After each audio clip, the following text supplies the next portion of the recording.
Hello and welcome to BYJU'S Exam Prep IAS. As part of your comprehensive news analysis today, we'll be discussing 6 important articles out of the Hindu newspaper. Good morning to all of you. The topics which we are going to discuss are quite interesting today because the editorials, though they were not very interesting, the text and context section and the other subsidiary sections are very interesting and had a lot of interesting material for the examination. So first, we'll talk about what we call as multimodal AI. We have been talking about narrow, broad. Now there's another word which is in the newspaper which is multimodal AI. Thereafter, we'll talk about scheduled areas, 5th and 6th schedule, more specifically towards the 5th schedule, and what is the issue. This article, text and context, gives you a lot of data and tells you the problems which are prevailing in these sections generally. Thereafter, we'll come to the larger issue which is in the news every minute as we speak, which is Israel and Palestine and Hamas, which is what is the point of this attack, and a lot of parallels with Yom Kippur war is being actually pushed through. We have to see if that actually is the case itself. We'll talk about the backstory a little bit. We'll talk about the Yom Kippur war also, or what we call the Ramadan wars, and we will then move to the point of it because it's been 3 days. The interesting aspect here is what is the ulterior motive? Because Hamas and the relationship of Israel-Palestine is something not new. That conflict-driven relationship is there for a very long time. Now we need to see why is that this timing is very important. Thereafter, we'll talk about 3 very straightforward concepts. First, the Nobel Prize in Economics to a very important personality who's been talking about gender gap and wage gap. We'll talk about her research also. Then we'll talk about positive news wherein unemployment rates are falling in this quarter at least, and then ICMR trying to study how childhood nutrition actually works. So there are the 6 topics which we are going to cover, but the first 3 topics are quite heavy and we'll as always go through them in basic detail first, then in proper detail, and then revision. So let's start with our first topic, which is multimodal artificial intelligence. Now, when you talk about artificial intelligence or AI, it's a new word which is in vogue. ChatGPT made it very popular in that regard. But there are different types of AI. One is called narrow. The other one is called broad. Now, broad AI is something which we all fear also. And generally it is artificial intelligence plus general intelligence, and this would be an AI which becomes conscious of itself and is very powerful. This technically does not really exist because we have not developed AI to that level.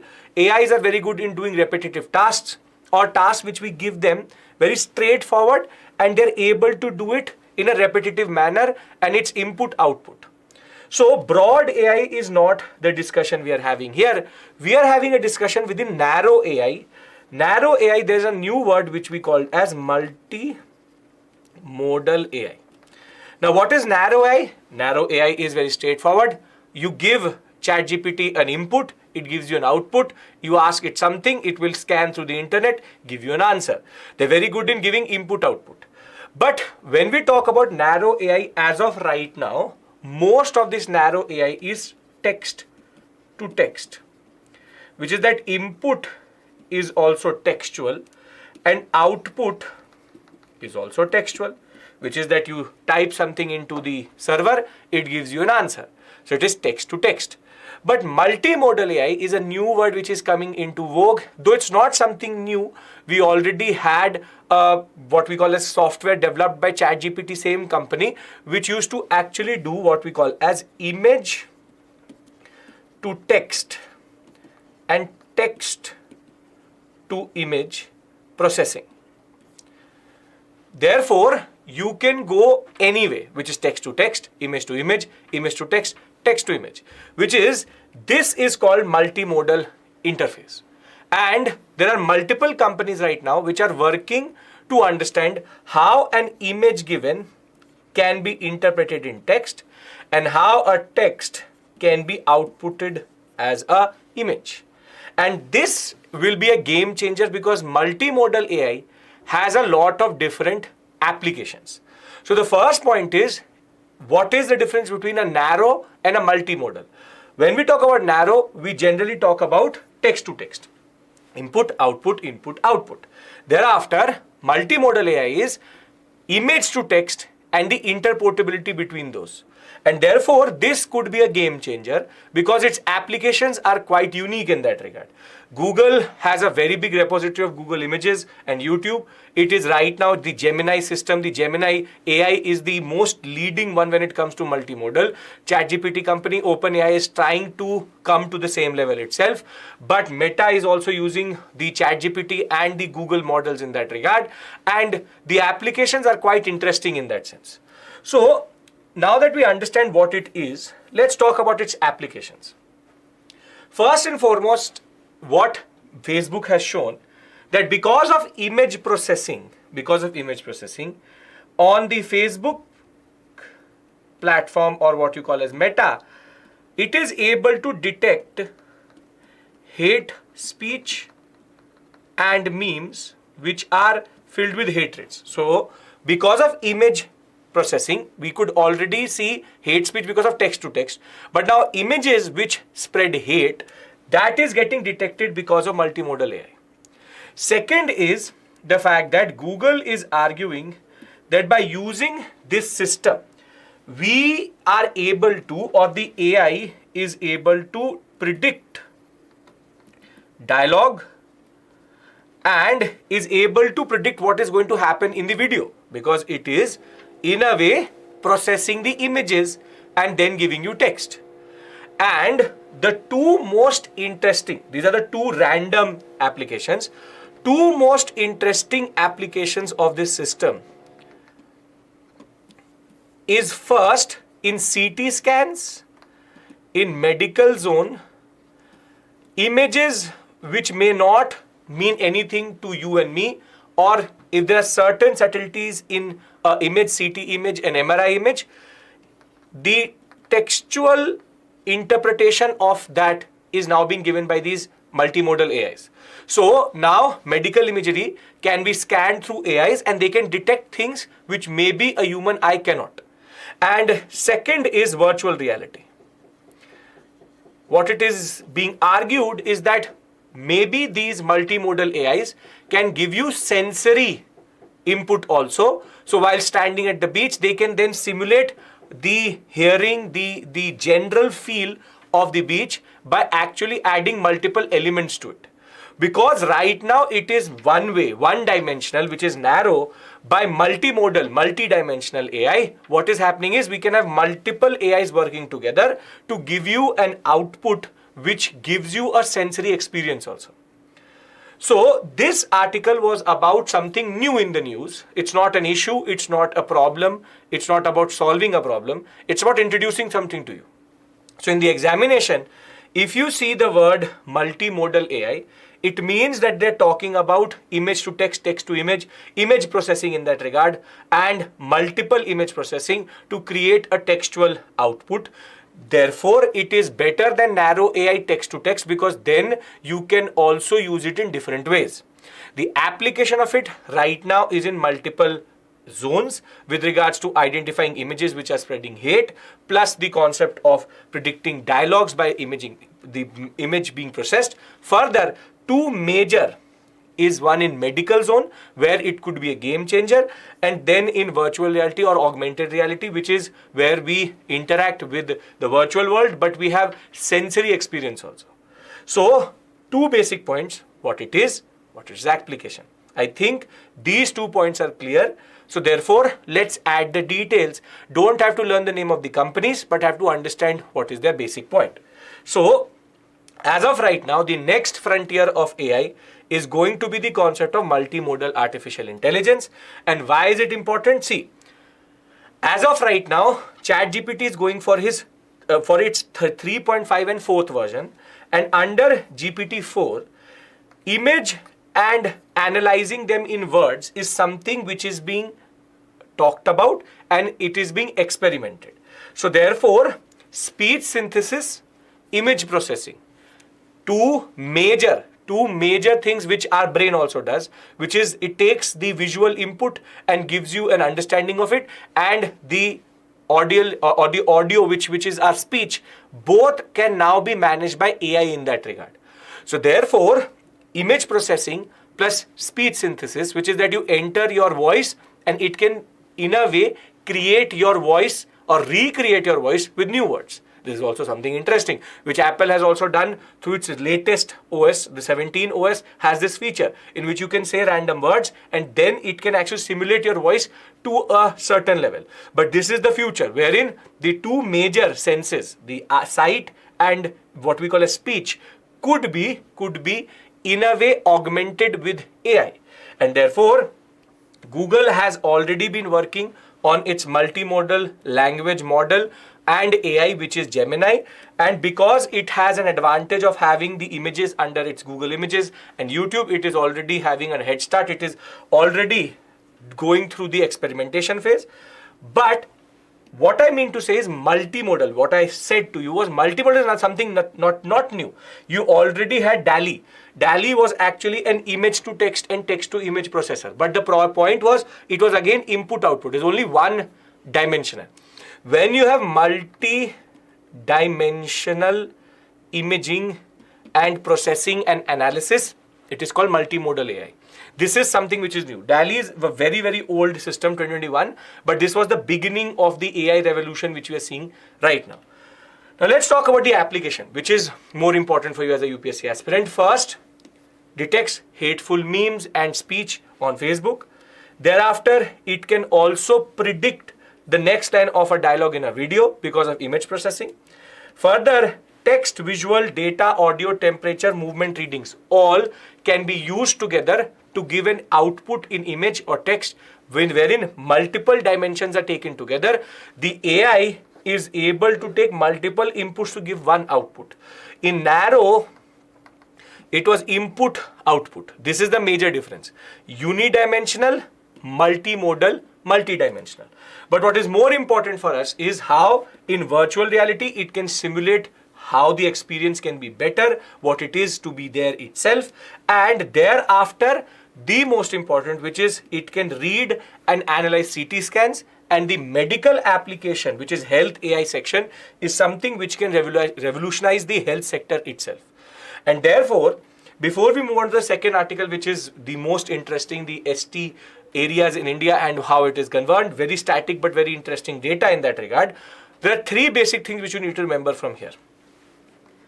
Narrow, broad, multimodal. So you can actually think of it like a pathway to broad, and narrow would be text to text, one dimensional in that regard.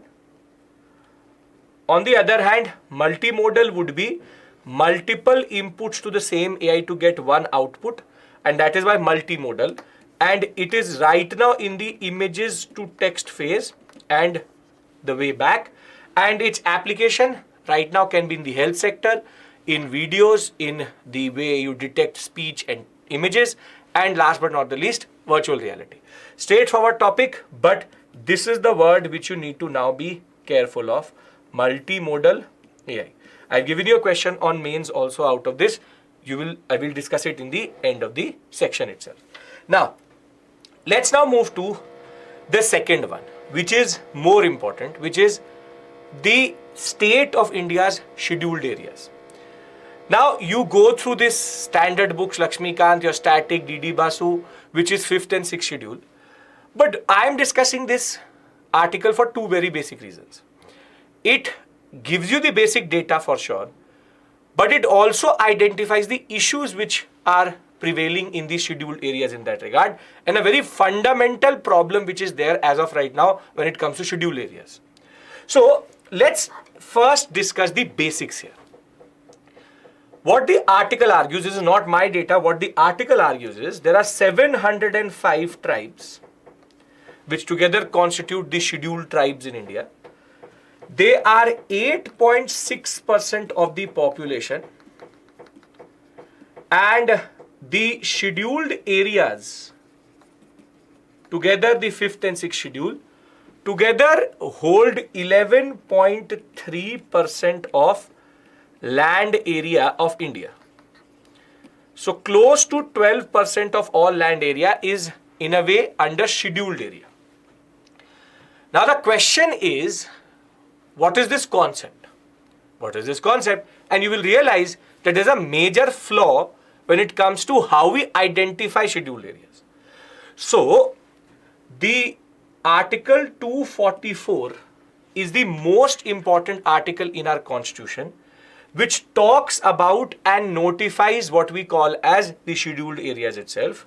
Within this, we have 244.1 and 244.2.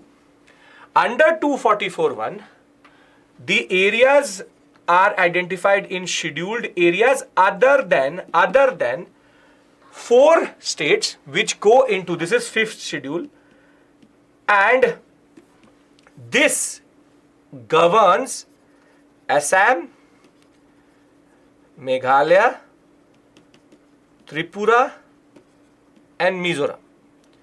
So other than these 4, 244.1, 244.2. This is standard static for you, but 244 is the most important article for scheduled areas in that regard. Now comes the question, who governs? How it is governed, and what is the criteria of governing it or calling it scheduled area.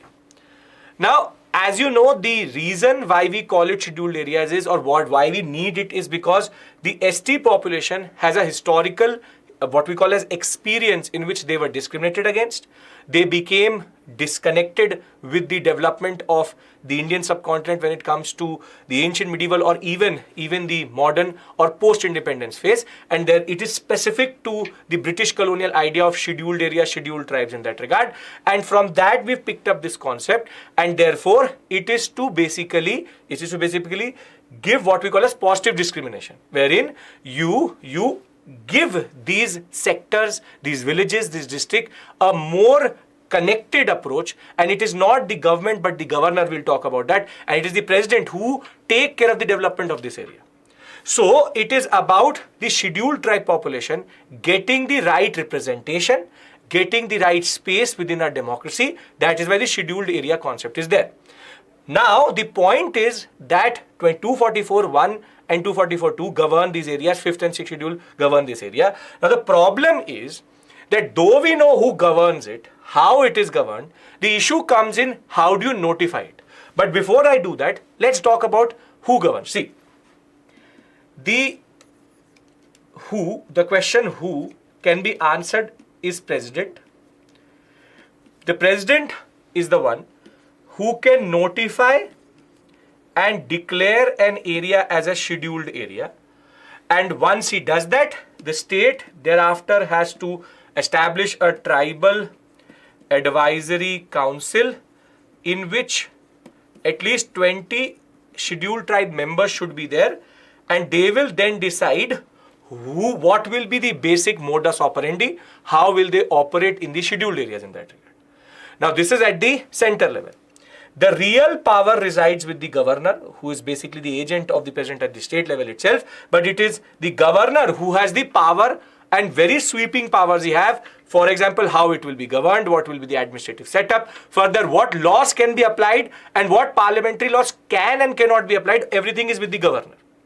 So the question who is the president and governor, and when it came to the Supreme Court, a question was raised that does the president really have exclusive power of the scheduled areas? The Supreme Court also said that it is exclusively the right of the president to govern the scheduled areas of India, and therefore it is out of our expertise to declare it, identify it and govern it. And therefore the Supreme Court has also asserted that the scheduled areas are properly under the administrative control and the executive power of the president and thereafter the governor. Now, it is how it is governed. The governance, as I said, is based on how the governor perceives that area, and he can change the basic modus operandi, which is he has the right to apply and not apply a basic law and even a parliamentary law in that regard. This is again static portion, nothing new I am telling you. But let's talk about the larger issue which this article is talking about. But before I do that, I want to revise this section with you because this is the static portion. Because there are 2-3 fundamental issues which are there. So let's do one thing. Let's understand this much first from the article and thereafter we'll go further. So 700 tribal scheduled tribes community in India, 8.6% of the country's population, 26 states and 6 union territories they are therein. Now, in that 11.3% of India's land area is under scheduled area and 10 states have most of these areas. Andhra Pradesh, Telangana, Odisha, Jharkhand, Chhattisgarh, Madhya Pradesh, Rajasthan, Gujarat, Maharashtra, Himachal Pradesh. Don't have to learn this, but generally. Now, Kerala recently had proposed 2,000 more habitations and 5 gram panchayats to go towards the scheduled area. That has not been done, which is one of the issues which I will tell you. 244 is the one which administers scheduled and tribal areas itself. 244.1 is applicable under 5th schedule on these states other than Assam, Meghalaya, Tripura and Mizoram, and the 6th schedule and 244.2 applies on these states. We all understand this standard Lakshmikant level polity for you. Now, the president notifies the scheduled areas and the state thereafter has to constitute the tribal advisory council with 20 ST members. I've already told you that. Thereafter, the governor takes up the matters for ST welfare. The governor will then submit a report to the president every year on how the administration of the scheduled area is going. Now, when it comes to the grassroots level power, the governor can repeal, amend any law enacted by the parliament, the state legislative assembly and its application in the scheduled area itself. The governor can also make regulations for the scheduled areas, specifically prohibit or restrict transfer of land amongst the members of the STs or outside itself, and thereafter regulate, allocate, and when it comes to land, the governor has a lot of power. Now, who decides an area is scheduled area? And the 5th schedule confers the power exclusively to the president to declare it as a scheduled area. And the Supreme Court also said that it is the scheduled areas is an very important prerogative, or identification is a prerogative of the executive function and it is beyond its expertise. Now, let's go to the second part of this article, which is that, yes, this is all static, just for your memory, just for your understanding. Now, 3 issues have been identified by this article, and this is why we are discussing it. Static portion is given in every book. What we have to discuss is what is the new aspect which comes out of this article. And the first and foremost is that when it comes to the governor's power over scheduled areas, in the past 2 decades, except for a certain phase in Maharashtra, the governor's power has mostly been diluted, never been applied, or as the article says, it is a dead letter. Basically, the governor's power as mandated in the constitution is quite big. However, when it comes to its application, it is more or less minimal. And therefore, there is a need to apply the real constitution or constitutional power of the governor over these areas, because there is a little bit of intervention from the state government also and from the central government also. And that should not be there, but because the governor is appointed by the central government, he has this very problematic relationship with the government itself. That in turn creates the problem which we see right now, which is that the governors don't act independently as the constitution mandated them to. Now, this is one of the lesser issues. The second issue is the bigger one and the most problematic, which is that there is no constitutional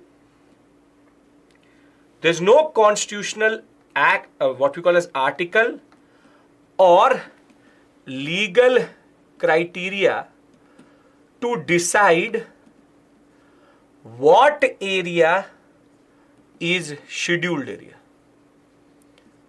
or how do we decide? How do we decide? There is no constitutional provision, there is no legal provision which says that, okay, if the area has this much percentage of population, it will be called a scheduled area. If it is linked to this terrain of India, there's nothing. There's no legal framework. There are committee reports, but there's no legal framework or constitutional provision which argues that what is a scheduled area. And what the article now talks about is that because of this ambiguity, though the Bhuria committee has argued that if it is more than 40% population, then it can basically become a scheduled area, can be notified as a scheduled area.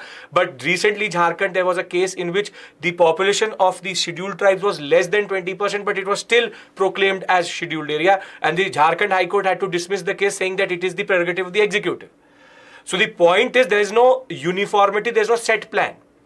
And that means that close to 59% of India's scheduled tribes are not in the scheduled areas itself. They are outside the provisions of 244(1) and 2, or specifically 244. And this is the biggest issue here. Because there is no constitutional mandate, there is no clarity on what is a scheduled area as per the constitution, as per the legal provisions. There will be committee reports, but they are not legal frameworks. They are not law. And therefore, there are a lot of areas, and you can see close to 2,000 of them identified by Kerala have still not been notified. And the government approval still remains. And that criteria, if it was there, the approval would have come quicker. But because there is no set pattern or criteria, the problem is this is now becoming a major issue in that regard. So the first issue which the article points out is that despite persistent demands from Adivasi organizations, villages have been left out in these 10 states itself out of scheduled areas because of non-identification and because of non-provision of having what is a scheduled area. Close to 59% of the ST population remains outside the purview of Article 244, which makes no sense. Meaning that 11.3% only has 40% or 39 to 40% of the population when it comes to the scheduled tribes, and therefore that 8.6% population, most of it is outside the purview of 244 itself. And therefore they are demanding or they are asking for the rights which are now being denied because of non-application of the 244 article itself on these areas. When it comes to fair compensation in land acquisition or rescue or rehabilitation and resettlement or Biodiversity Act. This is the problem. Out of that 8.6% population and 11.3% land area, very simply 60% are outside the purview of 244, and this means only 40% of the population is in this area.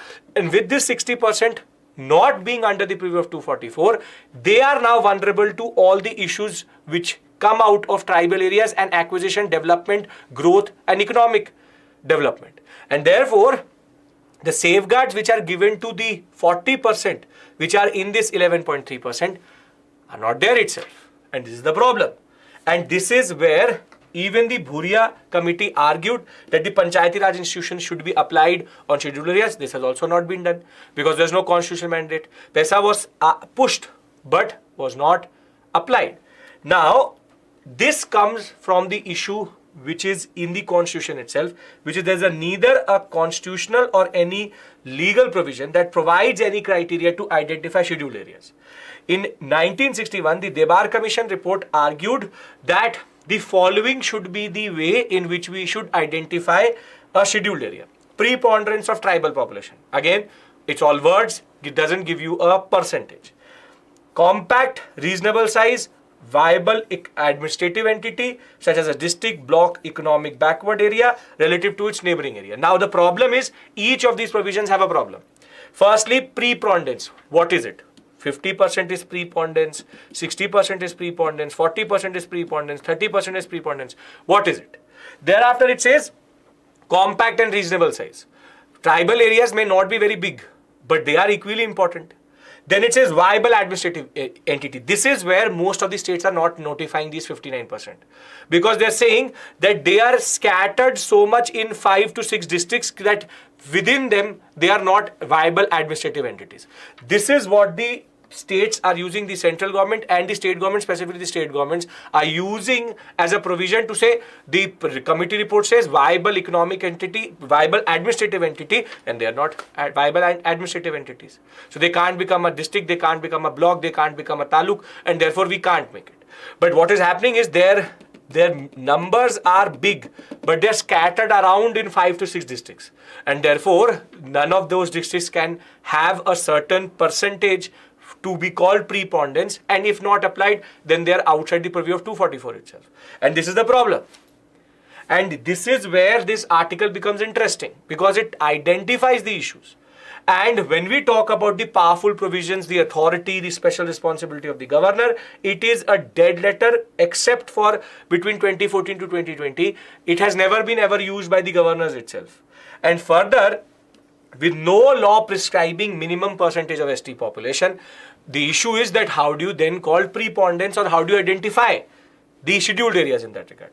It is said in the 2002 Scheduled Areas and Scheduled Tribes Commission that all revenue villages with 40% or more tribal population, according to 1951 census, which again makes no sense, because that would mean that though they have moved around, the census report is 1951. And that is truly not representative of what India it is today. So therefore, the Bhuria Commission then again went forward to say face-to-face community, a hamlet, a group of hamlets managing its own affairs as a basic unit, self-governance. But again, that makes no sense, because then most of the revenue-rich tribal areas have been divided into administrative boundaries and pushing them to the margins. So if, for example, this was the tribal population, they were concentrated in this area. But now if I divide into 4 districts, they become less than 40% in any of these districts. They are very, very important when it comes to the economy of that district, but they cannot be argued under 244.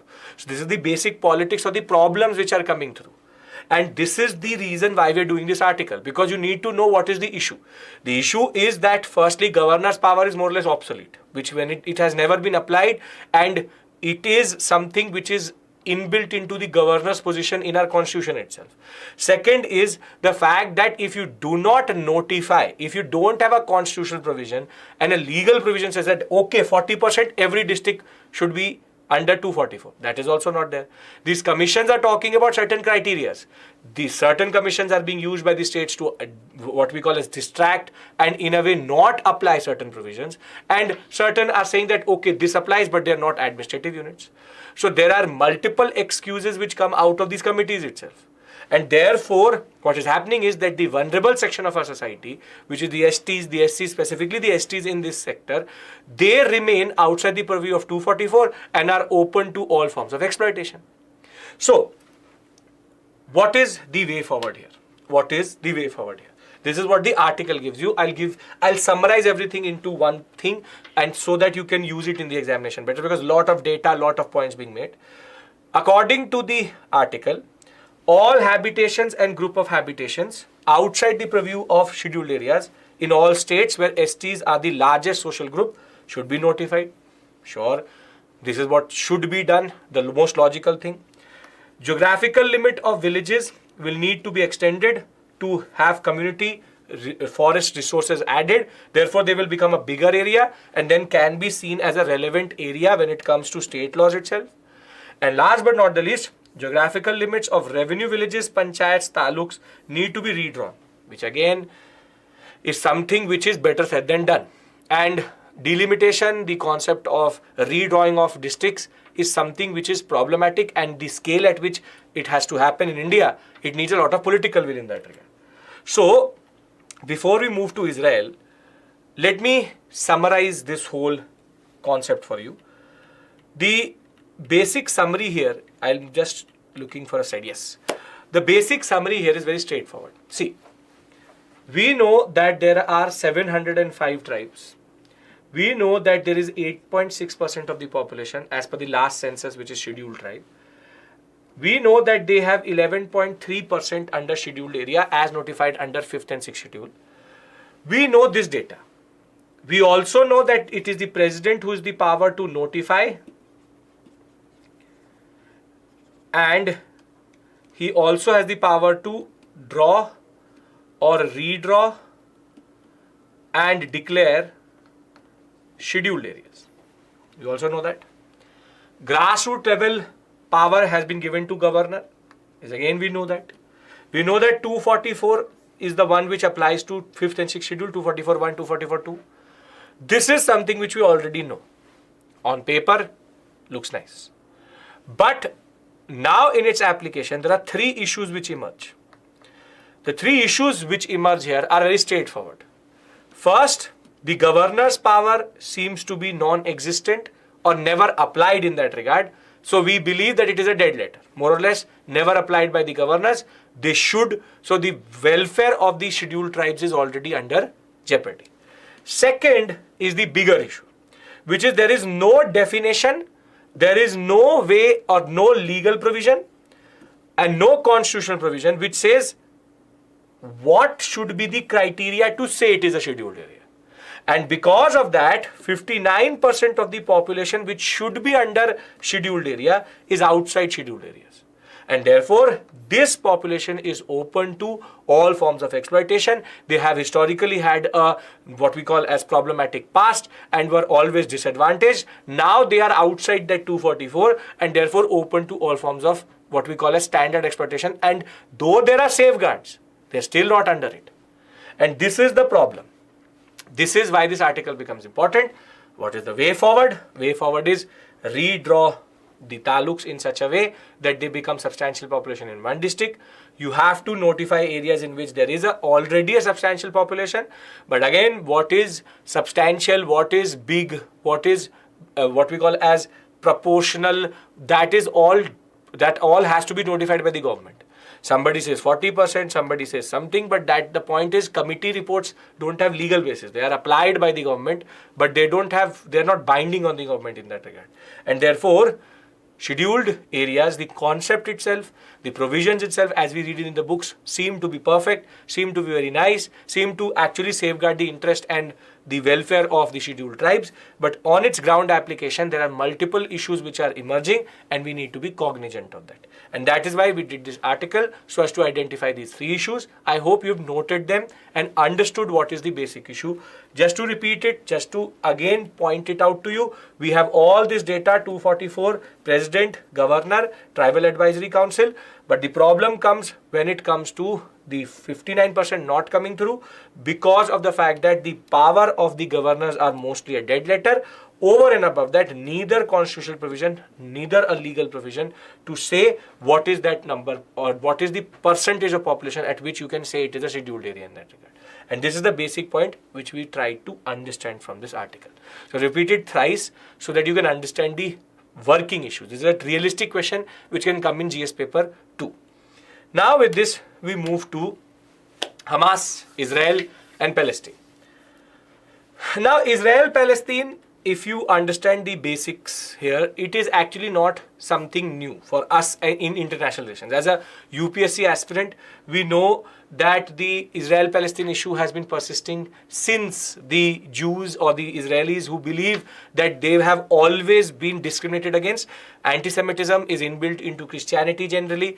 We have Hitler who basically got what we call as scientific anti-Semitism, which is the solution. Previously for Jews was their discrimination, but for Hitler was their extermination, the concentration camps, and the experience of the Second World War with close to 6 million Jews dead across Europe led to this major movement which in turn materialized as the form of or as the concept of Israel. And Israel therefore is a product of the Jewish experience of history, Jewish experience of what we call as the Egyptian form of exploitation, the European form of exploitation, the Christianity-based discrimination, and thereafter Hitler's scientific anti-Semitism. The word anti-Semitism comes from Semitic languages. Hebrew is a Semitic language. Anti-Semitism, which is discrimination of the Semitic language people, and specifically here it is about the Jews. So Judaism since it's with the inception of Christianity, automatically went into conflict with Judaism. So Christianity, Judaism, not a very good relationship in that regard. But the Israel-Palestine issue is more towards a Muslim versus Jew issue, and how Israel was created over Muslim lands and the Palestinian land. And therefore, it was more or less the concept of who has claim over this homeland. It is the homeland of the Jews, or it is the homeland of the Palestinians, Sunni Muslims. Now, this is all static. Every time you will go through any year you've been preparing for Israel, Palestine, the Abrahamic Accords, the whole Accords and all, how US, UK was involved is irrelevant right now, because we understand that the issue is there. So my job here is not to give you the history of Israel-Palestine issue, rather is to tell you what is the context in which these things are happening right now. Everything else is already clear to you or is available generally as static to you.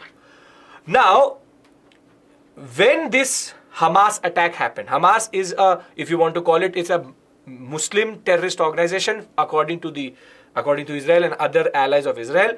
It is basically fighting for their homeland, which is Palestine, and the Gaza Strip is generally the epicenter where Hamas has been operating from. Now, the question remains is that if you look at our relationship with Israel, Israel has been a very important ally of the Americans. And they have had access to a lot of American technology even before it was given to anyone else. There's a substantial population of Jews in America, and therefore, generally, the American-Israeli relationship was very good.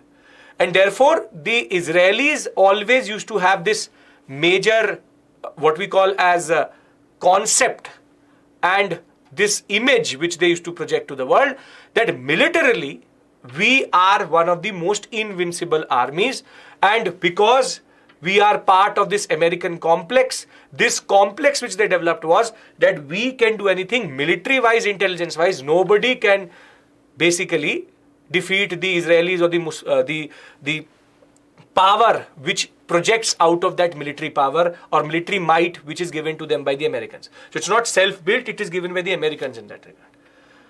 And that show of power happened in 1967. Now I'm going into linking something which has been talked about quite a lot. You would have seen this word in the news quite a lot this time. The Yom Kippur War, or it is called the Ramadan Wars. Now, this war somehow has been shown as a parallel to what is happening in Israel today. So, I'm trying to give you a context for that, and then we'll talk about Hamas, what it is doing right now. So, in 1967, based on the Israeli might, the Israeli access to power, the Israeli access to American resources, they had a land dispute, a border dispute with Egypt and Syria for a very long time. The two areas in question are the Sinai Peninsula and the Golan Heights, which was also in the news previously, came in the UPSC examination also. Now, this is an area which was always disputed or had a dispute between Egypt and Israel, and Syria being the third power in its context, but it's more between Egypt and the Israelis. Now, in 1967, there was a war which happened, which is very, very interestingly called the 6 Days War. And the 6 Days War, the Israelis dominated the Egyptians, and they were able to occupy this area because of their power. Because of their power, they were able to occupy this area because of their military power and generally because of the equipment which was available to them. And in this war, Syria also got involved because the Israelis were very, very powerful at this point of time. They had a lot of complex, God complex that nobody can defeat us in the Arab sector. And what people are arguing is that the Israeli ego, which was there at this point of time, 1967 period, can be compared to what it had in the past 5 to 6 to 10 years in that regard. That Israel was acting in a certain way with a certain type of ego, which was reflected in 1967 itself. But in 1973, in the midst of the détente, which is the Cold War period, going into a little bit of that de-escalation phase, there was a major war which we call as Yom Kippur War, in which, or it was on the 10th day of Ramzan, so therefore Ramzan War, Ramadan Wars, and in the Yom Kippur War, Egypt and Syria, which is together called the Arab Coalition, the Arab Coalition said that enough of your boosting that I am the best power, nobody can defeat me in the Middle East, and Egypt and Syria actually invaded Israel. And this war, the Yom Kippur War, was a rude shock to the Israelis. They had no intelligence, they had no understanding of how to manage it, and more than that, within the first 5 to 6 days, the Egyptians and the Syrians had a lot of inroads into Israel in that regard. And that is why the Yom Kippur War was seen as a major moment in which the Israeli ego broke in that regard, and therefore in turn meant that the Israelis were not invincible in that regard. That, okay, nobody can defeat Israel, but here Egypt and Syria entered Israel. Now, because it was in the amidst or in the context of the Cold War, the Israelis got a lot of support from the US, Egypt and Syria from the USSR, and because it was going out of hand because US and USSR were involved, it could go out of hand with 2 nuclear powers involved. Everybody wanted de-escalation as quickly as possible. And that is why 7th October 1973 this will start, and by 22nd, 24th October ceasefire will happen. And though the Israelis will very simply give back the Sinai Peninsula sector to the Egyptians and the areas which were taken previously, and generally the Arab coalition started to lose in the later period, it was a win-win situation for both, because Israel was able to show its military might, but maybe later, and second, the Arab coalition got what it wanted and showed that the Israelis are not very, very invincible or they cannot be defeated. So the Yom Kippur War, which is being seen as a parallel, as I said, 6th, 7th October 1973, the Arab coalition launched a surprise attack on Israel, failure of their intelligence. It was on the Jewish day of Yom Kippur, or the 10th day of the Ramzan. Therefore, it's called the Ramzan War also. This was basically to avenge and reclaim the lost territory of the Israeli victory in the 6 Days War, which happened in 1967, and to convince the leaders of Israel that long-term peace can only come through a treaty, and therefore the US and the Soviet Union are going to get involved into this with 2 very big nuclear powers involved. Everybody wanted this war to stop as quickly as possible. And on 22nd October, first ceasefire was brokered by the UN, but was broken by both sides. But by 24th October, the Israelis will improve their position and will be able to, in a way, twist the hand of Egypt and Syria to accept the ceasefire, and also they will give everything back which they had gained in the 6 Days War, and everything became status quo. So very simply, by 25th October 1973, the war was over. Now, why am I talking about it? I'm talking about it for a very simple, straightforward point. Because the Hamas attack, which has happened just 3 days back, is being seen as a moment like the Yom Kippur War. That in the Yom Kippur War, how the Egyptians and Syrians took the Israelis by surprise, the same way Hamas took the Israelis again by surprise. We have multiple reports that the Egyptians are actually told the Israelis that something is happening in the Gaza Strip. There is something which Hamas is actually planning, but Israel again did not give heed to it generally. But the question then comes through that whilst the Yom Kippur was about nationalism, was about Sinai Peninsula, about Golan Heights, it was about their understanding of their nations, and it was more about 2 national armies fighting. But with Hamas killing close to 900 people now in Israel, what is the point of this attack?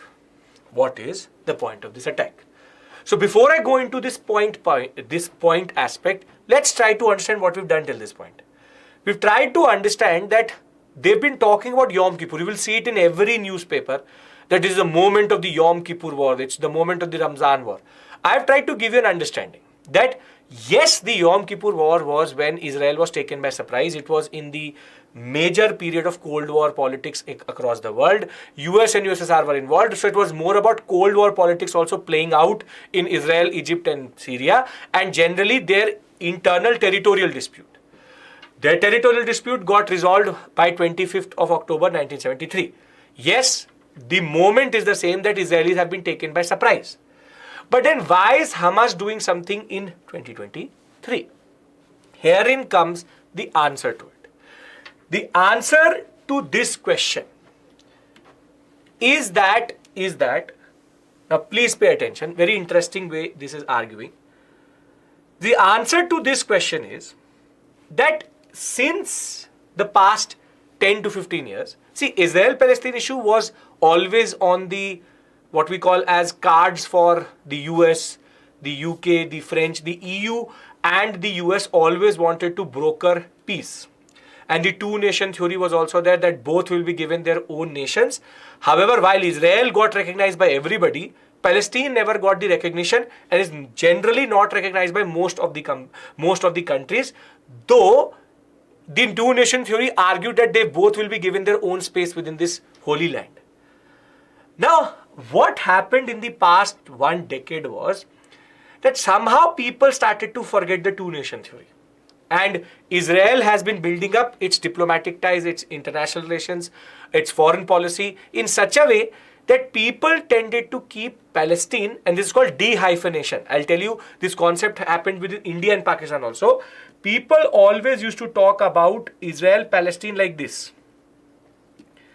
This is called hyphenation, which is every time you talk about India, you talk about Pakistan also. This is what the US used to do, which is India-Pakistan issue. Not India. It's not India relationships, it's India-Pakistan relationships. Same way, everybody who talked about Israel used to talk about Palestine also. India also used to do it. This is called a hyphenated relationship. Every time you will talk about both the players. But over the past 1 decade, what the Israelis have been able to do is de-hyphenate the relationship, which is that Israel has been now seen as a separate entity and there is an issue, they understand, okay, Palestine, but nobody really wants to talk about it. And therefore, what the Israelis started to do was that in the Gaza Strip itself, in the Palestinian sector, they created what is called a security order or complex. Security order and complex means is that there were watchtowers, they were being monitored in mosques, there were multiple brutalities, there was exploitation, there were killing of Palestinian children, of young men. Their demands were getting somehow what we call as sidelined. The EU was ready to give them some very standard aid and certain countries were ready to help Palestine. We were also helping Palestine in that regard.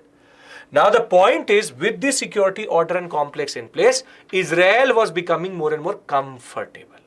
And this is what basically Hamas could see.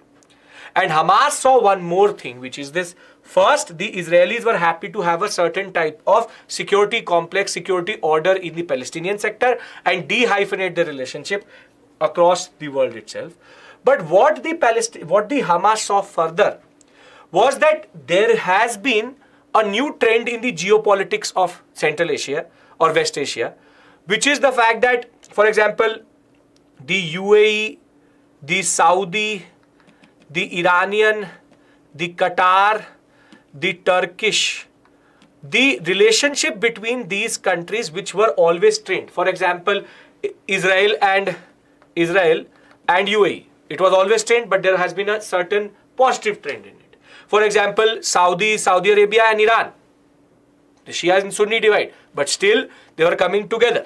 Further, the Qatar-Saudi problem, which was now again getting resolved. Further, there is Turkey-Saudi-UAE complex which has come through.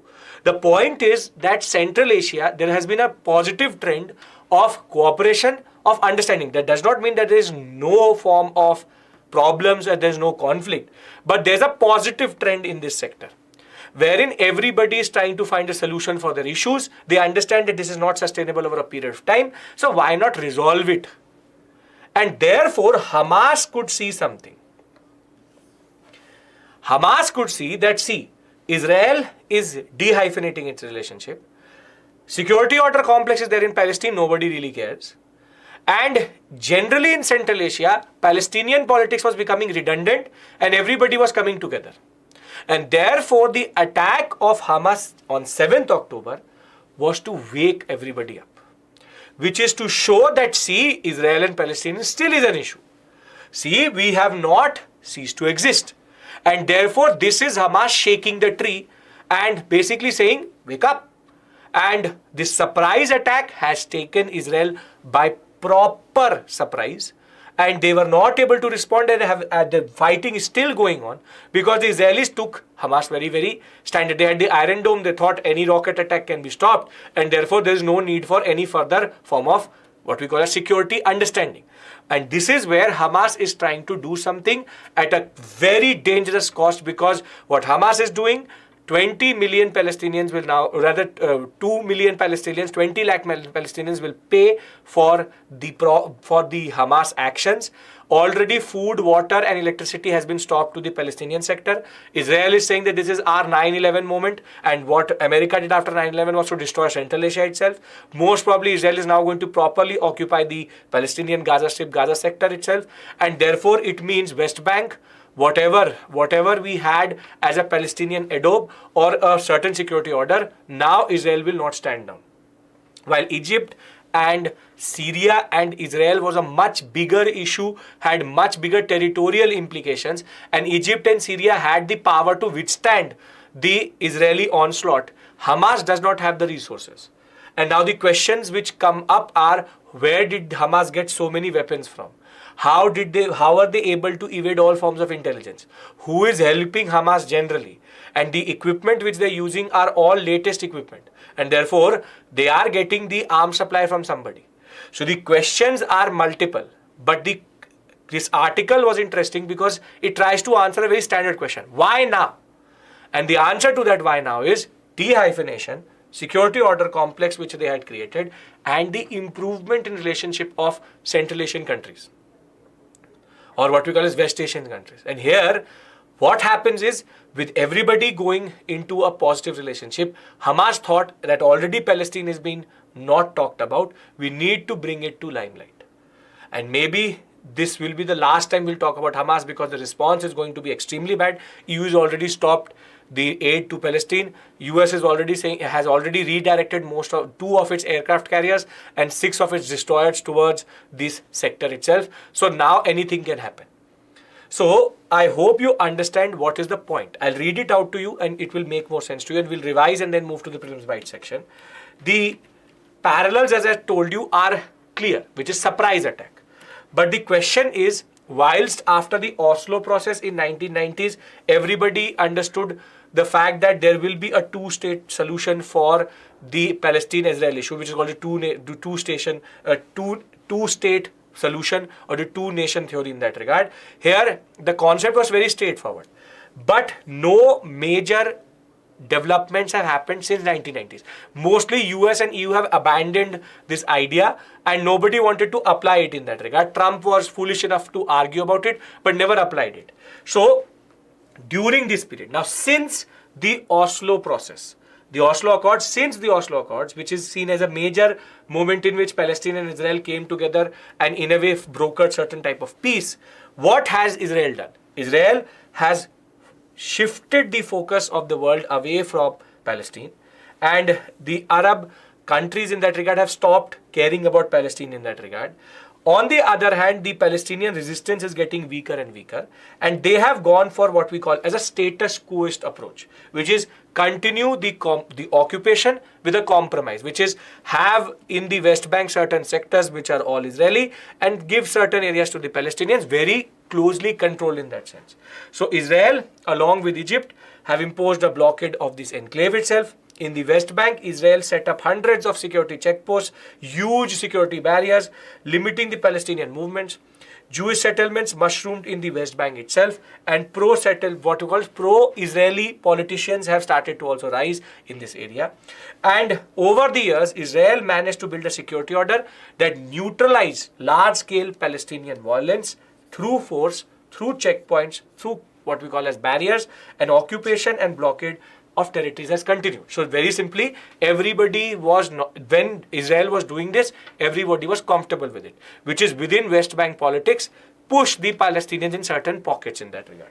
Thereafter, Hamas, in that sense, had a coordinated attack to puncture this security model and this invincibility aura of Israel. It's all about ego. For a country which is actually very proud of its intelligence and military superiority, on 7th October, it showed its failure. And whilst maybe we will remember it for days, the Israelis will remember it for months that this was an intelligence failure and a major military failure, and their policymakers will fear it for years to come. And therefore, Hamas has showed that Palestinian issue remains at the center of West Asian political problems, irrespective of the geopolitical realignments which have been happening. For example, Israel, UAE, Saudi, Iran, the Qatar, Saudi, the Turkey, Saudi, UAE complex, and Israel-Saudi relationship. And therefore, so the objective of Hamas was what? Was Hamas attack, objective was the attack itself, which is to very simply drill holes into the Israeli security model and show to the world that Palestinian issue is back in West Asian geopolitics, though at a very huge risk. So, before we move on to the Prelims Bytes section, let's try to understand what we've done today. Very interesting, very heavy articles. Let's try to summarize them. First is multimodal AI. When we talk about multimodal AI, the simple straightforward point is image to text processing and text to image processing is something. Narrow AI, text to text, multimodal, multiple, multi-dimensional input, one output. Multiple applications, medicine is the most important one for us. Thereafter, we did the scheduled area, the state of scheduled areas in India.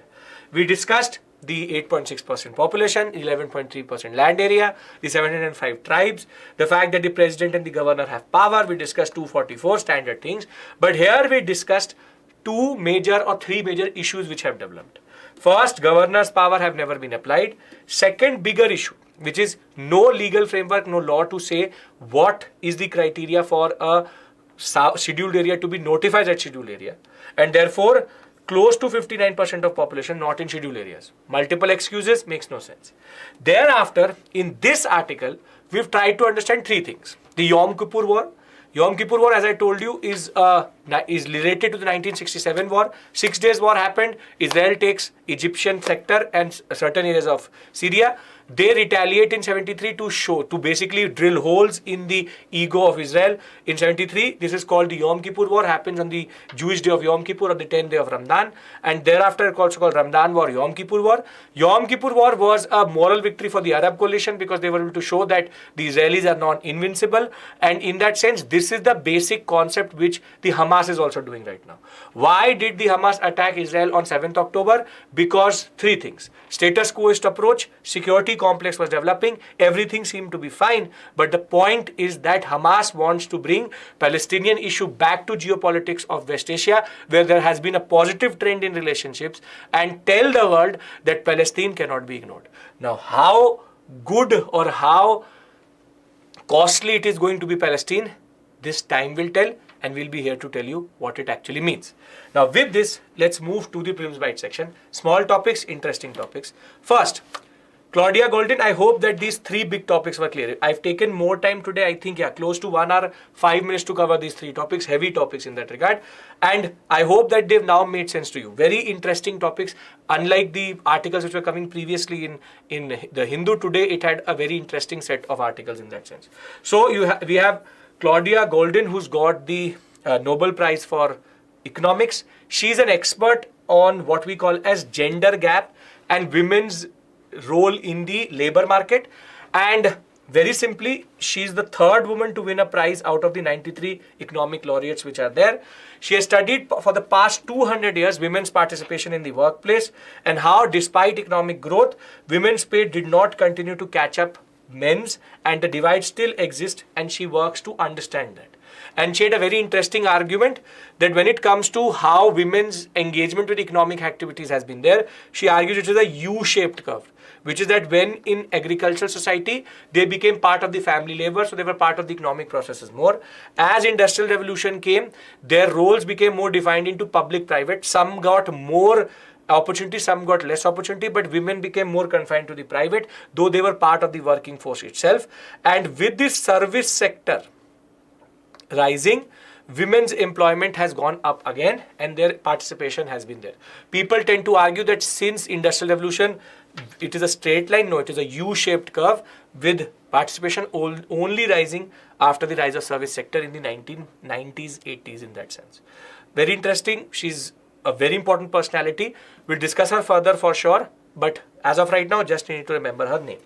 Thereafter, the NSSO, which is National Sample Survey Office, has released a very interesting set of data, which is the periodic labor force survey.